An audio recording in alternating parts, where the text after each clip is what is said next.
It's great to be here on a topic that is obviously the most pressing issue for North Macedonia these days, for my country, but also I think for the region and for the EU in terms of its credibility and leverage in a region that is geographically surrounded by the EU, by member states. The issue of coupling or decoupling is to some extent misleading. Our friend, the leader of Albania, Edi Rama, tweeted the other day that these discussions about Albania and North Macedonia in the last couple of years reminds him of the masterpiece Waiting for Godot. And the two characters, Estragon and Vladimir, who talk, etc., and Godot never arrives. I think that the overwhelming majority of the member states are in favor of two intergovernmental conferences, both with us and with our friends and neighbors in Tirana. This is our common goal. This is what we work towards. Both countries have fulfilled everything that was required. The accession process should be a merit-driven process, performance-based process. And I think we have finally reached a time where the long overdue accession should start. We are a country that has waited the longest. We signed the association agreement after Slovenia, before Croatia. Both countries are member states for a while now. We've been a candidate country for 16 years. Albania also for 6 years. And we've had many negative precedents in our European saga. When we became a candidate country, until then, this meant start of accession talks. Not in our case. When the Commission recommended that we are ready to start the journey, for the first time in 2009, 12 years ago, usually before us, the Council followed, not in our case. We have a political decision of all member states from March last year, without additional preconditions attached, that we should start accession talks. Still, this is not translated into reality.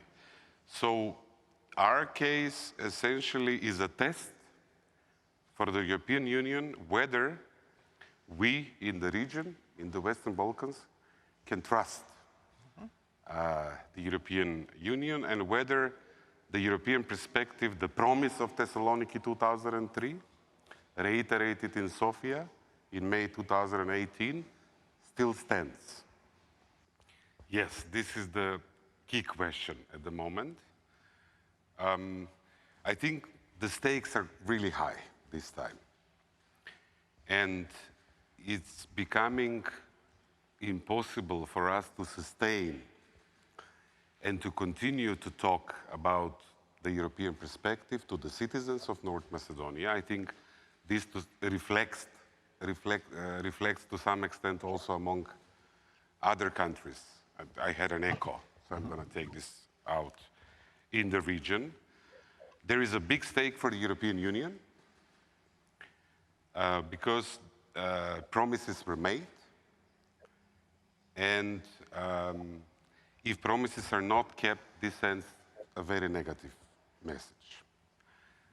There is a big stake. The biggest stake, of course, is with us. We are the ones that would like to start this journey. I think there is also a big stake for Bulgaria and the friendship between the two peoples and the two nations, the two countries. It will be quite natural for our neighbors, who are also member states of the European Union, to have the biggest interest of a European North Macedonia, of a successful story in their neighborhood. And I think from this perspective, we should approach and revitalize the engagement with Sofia. It is true there is a caretaker an expert government, new elections, 11th of July, but there are also presidential elections in the fall. And if we wait until the end of the year, then there are other important elections in various member states. So I think after all this time, we don't have the luxury to simply say, let's wait.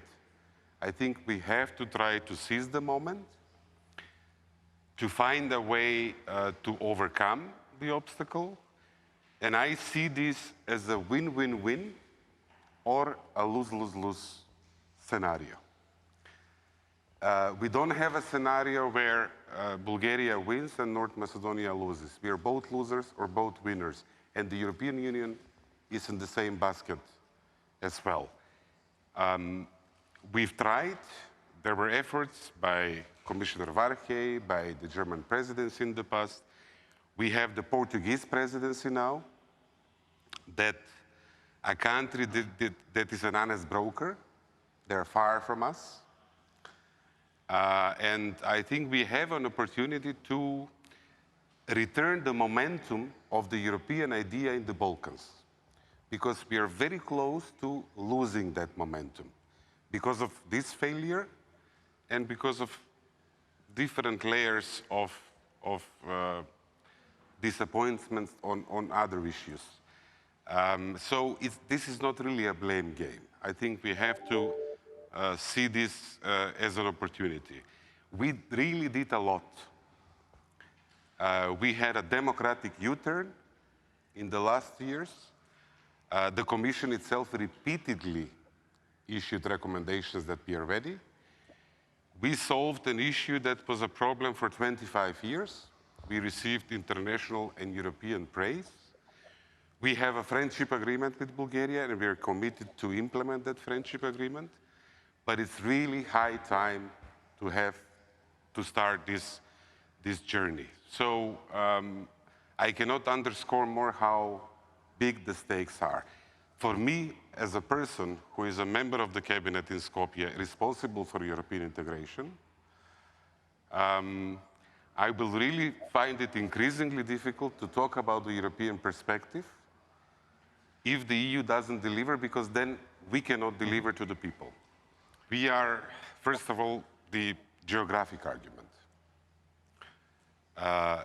When people of Germany or France or the Netherlands and Sweden think of the Balkans, usually they think this is a region somewhere in the southeast that borders us. But we are actually within the European Union geographically. This is a region that also has an economic potential, not fully used. 3/4 of the trade of the Balkans is with the common market. 3/4 of the FDI coming to the region are from companies from member states of the European Union.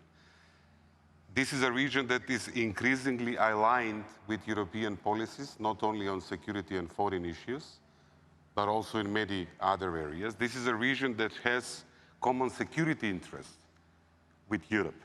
And the migration crisis through this so-called Balkan route back in 2015 and 16 showed how integral the Western Balkans is with the rest of Europe. And it's not only stability in terms of whether the region is stable, but there is a need for the region and the rest of Europe to face common security challenges together.